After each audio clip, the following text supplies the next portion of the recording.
baka paano kapag napagtripan to ng mga tologes siya, ipakilo, ano ba malawin? Kasi mukhang may ibebenta mo to sa kalangan eh. Okay. Good question. Tama, galing. Galing. Di ba, may tumira.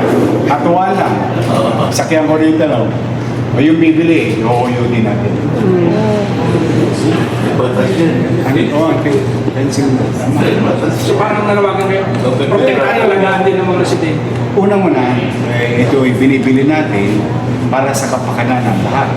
Katulad halimbawa, yung piti sa ospital. Hindi naman o stainless, hindi naman pero sayang kasi nangihinayang ako. Ito yung mga gamit pang-publiko para sa kapakanan ng publiko. Eh, pag malasakit na nila. Kaya pag may nakita sila na, halimbawa, maakit sa pose na ito, tira na rin nyo. Sumpakin mo.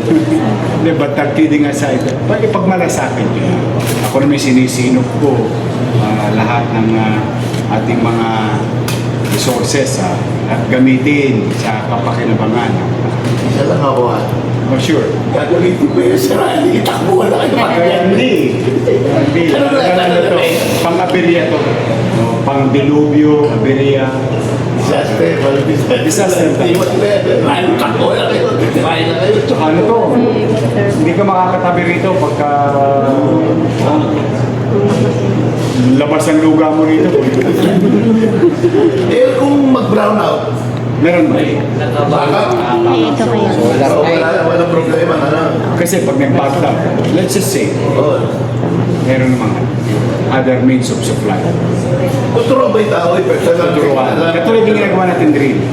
Tuturuan sila para maging familiar sila. Baka akala nila, tanghalian na eh. Kasi sa pier, ganun eh. Pag alas 12, chicha yun eh. Patenteng kung tawagin. De, pero siyempre, meron pang proseso yun. I-educate pa natin yung community. Kaya makiisa sila. It's for their own good. Sige. Okay. Thank you sa inyo.